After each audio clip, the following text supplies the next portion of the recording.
नमस्कार, आप देख रहे हैं क्लीन न्यूज राजस्थान और मैं हूं आपके साथ महक कपूर। और वक्त चला है राजस्थान की खास खबरों का। सभी खबरों से अपडेट रहने के लिए वीडियो को अंत तक जरूर देखें। सप्ताह में एक दिन प्रत्येक ब्लॉक में एम्बुलेंस का करना होगा निरीक्षण। भरतपुर जिला स्वास्थ्य समिति की बैठक शुक्रवार को कलेक्ट्रेट सभागार जिला में परिषद सीओ सुशील कुमार की अध्यक्षता में हुई। इसमें विभाग की समस्त योजनाओं की प्रगति समीक्षा की गई। बैठक में सीओ सुशील ने कहा कि कोविड वैक्सीनेशन में चिकित्सा विभाग की अहम भूमिका है। उन्होंने तीसरी वेव की संभावना को देखते हुए कहा कि इसके लिए सभी तैयारियां पूर्ण रखें।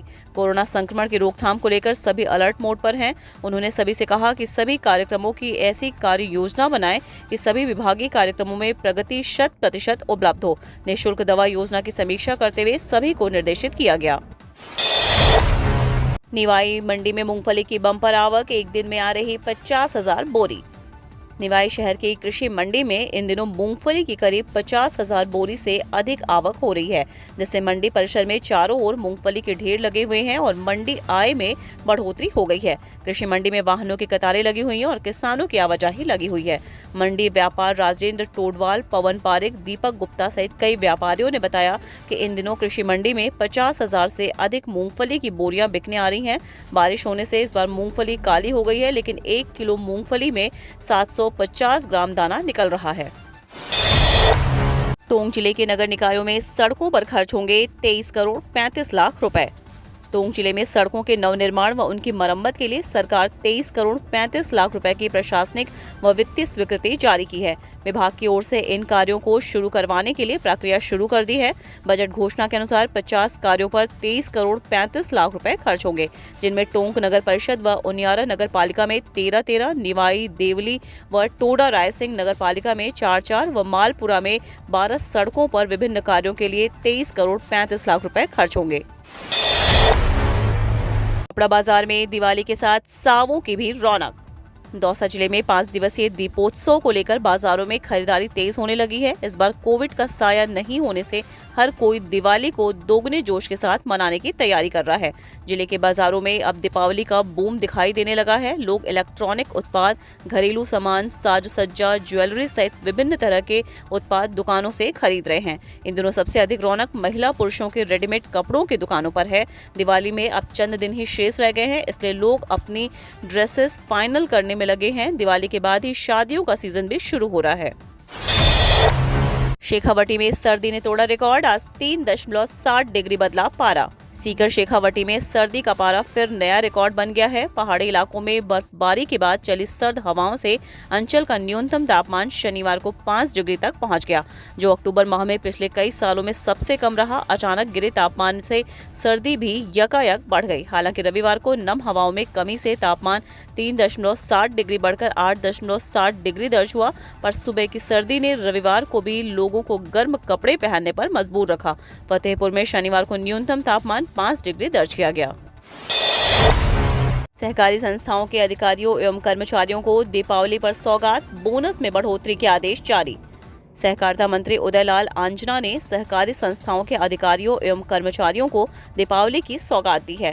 अब सहकारी संस्थाओं के अधिकारियों एवं कर्मचारियों को अधिकतम 12,500 रुपए की राशि बोनस में देय होगी। सहकारी मंत्री ने बताया कि सहकारी संस्थाओं के कर्मचारियों की अधिकतम 11,000 रुपए राशि के स्थान पर बोनस एक्स-ग्रेशिया उपहार के रूप में अधिकतम 12,500 राशि दी जाएगी। 70 साल के हिसाब पर मुख्यमंत्री गहलोत का भाजपा पर हमला, आधुनिक भारत को बताया कांग्रेस की देन। देश की पूर्व प्रधानमंत्री इंदिरा गांधी की पुण्यतिथि के मौके पर उन्हें याद करते हुए मुख्यमंत्री अशोक गहलोत ने केंद्र की मोदी सरकार भाजपा पर हमला बोला है। मुख्यमंत्री अशोक गहलोत ने कहा कि आज जो आधुनिक भारत और आधुनिक राजस्थान दिखाई देता है वो कांग्रेस की देन है। मुख्यमंत्री ने कहा कि दुर्भाग्य से ऐसे लोग सत्ता में आ गए हैं जो पूछते हैं कि कांग्रेस ने 70 साल में क्या किया है। मुख्यमंत्री अशोक गहलोत ने आज सुबह Indira run for power marathon दौड़ को प्रतिभागियों को संबोधित करते हुए कहा कि देश में जब आजाद हुआ तब देश में लोग जानते नहीं थे कि बिजली क्या होती है, ना स्कूल थे और ना कॉलेज और ना ही मेडिकल सुविधाएं थीं। बालिका शिक्षा को बढ़ावा देने के लिए निजी विश्वविद्यालय भी आगे आए, राज्यपाल। राज्यपाल कलराज मिश्र ने कहा कि जिस समाज में बालिकाएं अधिक शिक्षित होती हैं वह तेजी से विकास करता है। उन्होंने कहा कि बालिका शिक्षा को प्रोत्साहन आज के समय की सबसे बड़ी आवश्यकता है। निजी विश्वविद्यालयों को अपने यहाँ इस बारे में विशेष कदम उठाने चाहिए ताकि बालिकाओं की प्रतिभा उभर कर सामने आ सके। राज्यपाल मिश्र शनिवार को जयपुर नेशनल यूनिवर्सिटी के 11वें दीक्षांत समारोह में संबोधित कर रहे थे। उन्होंने उच्च शिक्षण संस्थाओं में छात्राओं के नामांकन में सुधार पर बल देते हुए कहा कि बालिकाओं को यदि अवसर दिए जाते तो वह अपने आप को हर क्षेत्र में उत्कृष्ट साबित कर सकती हैं। राजस्थान में डेंगू से हालात खराब, 593 मरीज आए। जयपुर, कोटा, झालावाड़, करौली, अलवर में हालत बेकाबू हुए, 2 की मौत, प्लेटलेट्स की किल्लत। राजस्थान में डेंगू खतरनाक मोड़ पर आ गया है। चिकित्सा एवं स्वास्थ्य विभाग की रिपोर्ट को देखें तो 29 अक्टूबर को पूरे राज्य में 593 रिकॉर्ड डेंगू के केस मिले हैं, जो एक दिन में मिले केस में इस साल में सर्वाधिक हैं। इस बीच 2 मरीजों की मौत भी हुई है।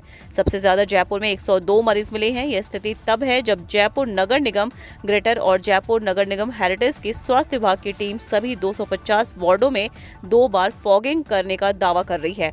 जयपुर के अलावा धौलपुर, कोटा, प्रतापगढ़, जोधपुर, बीकानेर, झालावाड़ समेत कई अन्य जगहों पर भी हालात बेकाबू हैं, जहां बड़ी संख्या में डेंगू मलेरिया के मरीज मिल रहे हैं। अब उदयपुर से कोलकाता के लिए सीधी फ्लाइट, देश के 26 शहरों से जुड़ेगा शहर।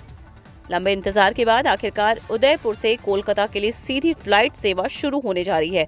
इससे पहले उदयपुर से जयपुर, दिल्ली, मुंबई, चेन्नई और बेंगलुरु जैसे शहर यहां से जुड़े हुए थे। उदयपुर से कोलकाता के लिए आगामी 2 नवंबर से एक नहीं बल्कि 2 विमान सेवाएं शुरू होने जा रही हैं।